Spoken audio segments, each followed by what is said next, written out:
পশুর চামড়া ছাড়ানোর নিয়ম।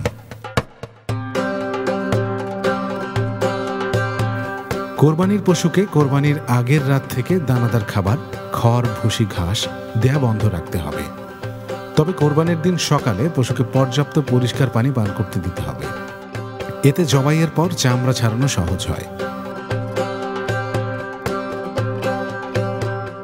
কোরবানির দিন ভোরে পশুকে ভালোভাবে গোসল করাতে হবে। শরীরের ময়লা পরিষ্কার করে দিতে হবে।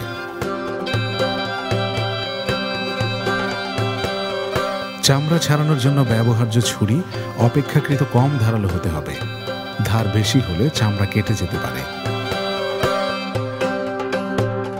কোরবানির উদ্দেশ্যে শোয়ানো অবস্থায় পশুটিকে যেন টানা হিচড়া না করা হয় সেদিকে লক্ষ্য রাখতে হবে। জবাইয়ের পর পশুর শরীর থেকে রক্ত বের হয়ে যাওয়ার জন্য পর্যাপ্ত সময় দিতে হবে। পশুর দেহের প্রাণ স্পন্দন একেবারে থেমে যাওয়ার পর চামড়া ছাড়ানো শুরু করতে হবে। কোরবানির পশুকে শিরদাঁড়ার উপর চিৎ করে শুইয়ে দুই পাশে ঠেস দিতে হবে।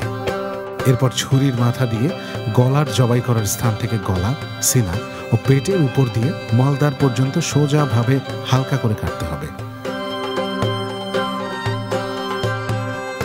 সামনের দুই পায়ের গোড়ার কাঁটা থেকে পায়ের ভেতর অংশ দিয়ে সোজা চামড়া ফাড়া দিয়ে উরু ফলকের উপর দিয়ে কেটে বুকের লম্বা কাঁটার সঙ্গে সংযোগ করতে হবে। পেছনের দুই পায়ের ক্ষেত্রেও একইভাবে চামড়া কাটতে হবে।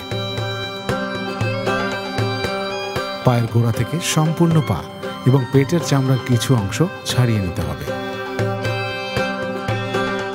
পরে চার পা এবং নাড়ি ভুঁড়ি ছাড়াতে হবে।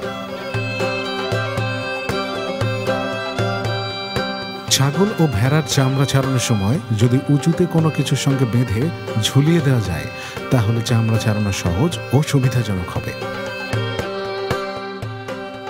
ছাগল বা ভেড়ার চামড়া ছাড়ানোর সময় ছুরি ব্যবহার না করে কাঠ বা পিতলের মুন্ডু অথবা হাতের মুঠি দিয়ে ঠেসে ঠেসে মাংস হতে চামড়া আলাদা করা যায়।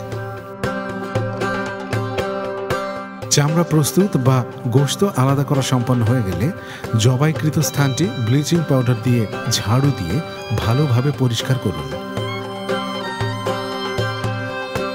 একইভাবে গোশত কাটার স্থানটিও ময়লা আবর্জনা মুক্ত করে ধুয়ে পরিষ্কার করুন।